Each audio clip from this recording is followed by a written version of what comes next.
Olá pessoal, hoje vamos falar sobre meu irmão cuida da pensão da minha mãe. Tema bastante polêmico também, tá? Então esse é o título, né? Meu irmão cuida da pensão da minha mãe, é um exemplo. Falaremos sobre isso. Meu nome é Leandro Canavar, sou advogado, graduado e mestre em Direito pela Universidade Federal de Santa Catarina. Sou especialista nesses temas, família, criança, adolescente, trabalho bastante com imobiliário, patrimonial, né? Tudo que envolve aí questões patrimoniais envolvendo famílias e, enfim, esses desdobramentos do direito civil, certo? Como a gente sempre prometeu desde o início e vem cumprindo nos vídeos, né? Apresentamos o tema de forma direta, objetiva. Se você tem gostado, se inscreve no canal, dá um like, compartilha, isso fortalece, me incentiva a continuar produzindo, tá bom? Já agradecendo desde já todos os comentários que venho recebendo, feedbacks nas redes sociais, Instagram, aqui no YouTube, e-mail, tá bom? Então vamos lá. O tema, novamente, meu irmão cuida da pensão da minha mãe. Claro que isso é um tema de chamada, pode ser o contrário, minha irmã cuida, né, da pensão do meu pai ou da minha mãe, enfim, situações como essas que trago aqui para vocês não por acaso, porque eu vejo muito no dia a dia, né? Vejo por quê? Porque os clientes trazem essas informações, os problemas daí decorrentes, a gente aborda isso e aqui trazendo um pouquinho de orientação para vocês.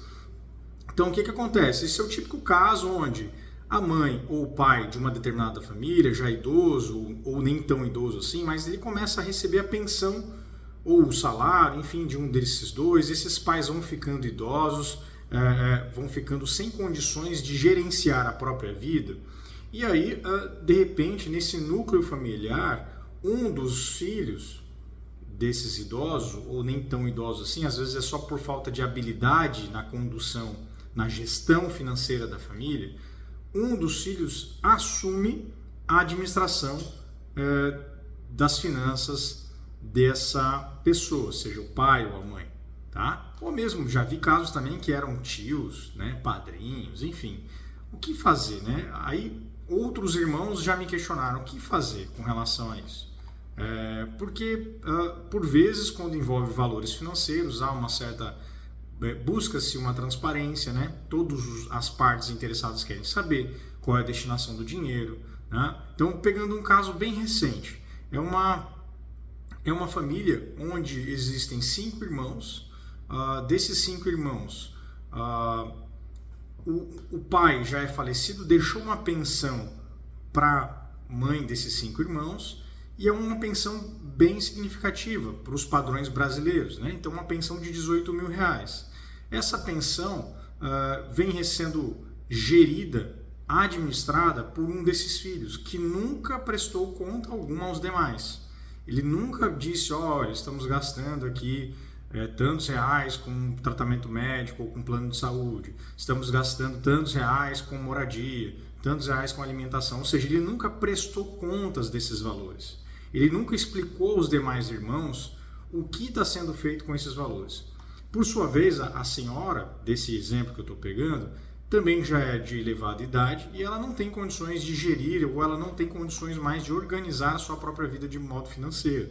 Então, fica um cenário assim, bastante nebuloso, vamos dizer assim, bastante embaçado, vamos dizer assim. Por quê?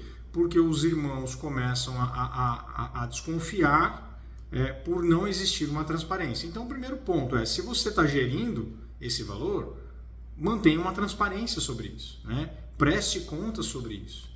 Agora, se você é o irmão ou a irmã que está desconfiando dessa situação e está buscando informações, claro, busque a prestação de contas. Se isso não for possível num diálogo, numa conversa com os demais irmãos, existem outros meios, né?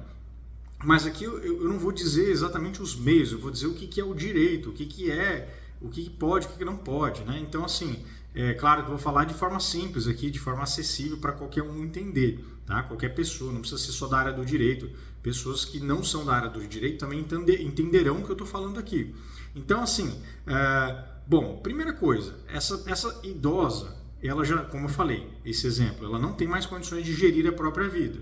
Então, primeira coisa, teria que se entender se não seria o caso de buscar a interdição dessa senhora.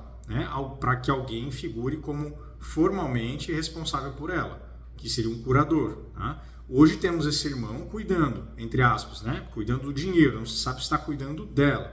Né?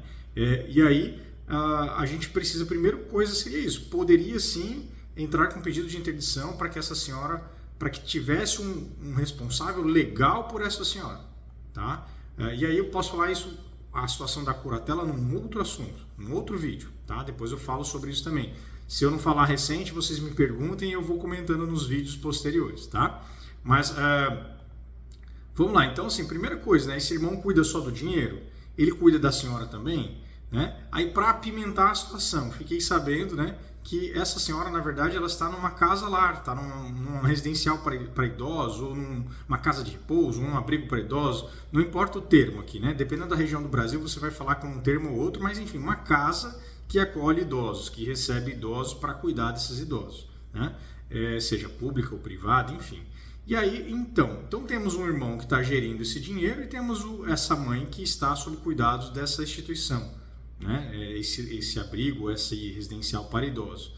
E agora, né? Então, assim, é claro que há coisas aí que precisam ser explicadas. Então, é direito dos demais irmãos ter ciência de tudo que se passa com a mãe deles, né? É direito desses irmãos terem acesso às informações. Assim como eles convivem com a mãe, eles estão cuidando dessa mãe, imagino eu. Se não tiverem, também é algo para a gente também conversar à parte, mas assim, estou falando em regra geral. Regra geral, todos os irmãos possuem o dever de cuidar dessa idosa, o dever de zelar por ela, né? Uma pessoa idosa que precisa de acompanhamento dos filhos, tá? Essa é a regra geral. E o dever também de gerir as responsabilidades dessa idosa.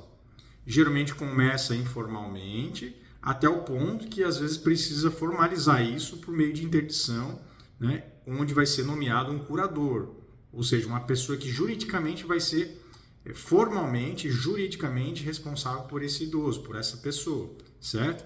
Então geralmente começa assim, mas há muitos casos em que isso não é formalizado. E aí fica na família ali administrando, né, a gestão tanto de vida quanto financeira daquele idoso, muitas vezes sem formalidades. E claro, isso pode gerar desentendimentos, né? Então, assim, volto a frisar, é direito da família, dos filhos, terem acesso a essas informações. Assim como é dever dos filhos, obrigação dos filhos, cuidar dessa idosa e cuidar de suas contas, tá? Regra geral, não pode um dos filhos dessa senhora absorver aquela grana para si, aquele dinheiro para si, utilizando para fins particulares. Regra geral, isso não é possível. Ah, mas aquele meu irmão, ele cuida da minha mãe, ele cuida da casa, ele cuida do lar, ele cuida de tudo, ele não trabalha porque se dedica a ela. Bom, aí é um outro caso, né, que precisa ser analisado com um detalhamento específico do caso. Agora estou falando a regra geral. Claro que vai ter as suas exceções e as suas minúcias, né? Então, se esse irmão se dedica exclusivamente à mãe e cuida de fato da mãe, claro que ele vai poder absorver parte daquele valor para gerir as suas próprias necessidades também, já que ele está à disposição da mãe dele, dessa idosa. Mas isso é exceção, né? A regra geral é que todos devem zelar em comum por esses idosos, devem cuidar em comum, e todos têm responsabilidade sobre ela e todos também têm direito a essas informações, tá? Então, isso é alvo de muitas discussões sempre entre família. Então, é um ponto que trago aqui para esclarecimento. Se você tem mais dúvidas com relação a isso, questione, pergunte, mande mensagem, coloque nos comentários aqui desse vídeo. Isso vai enriquecer o nosso debate, a nossa troca de ideias e o aprendizado de quem estiver assistindo, tá certo? Obrigado. Dá um like, se inscreva no canal, compartilhe se você gostou. Até breve, próximo bloco.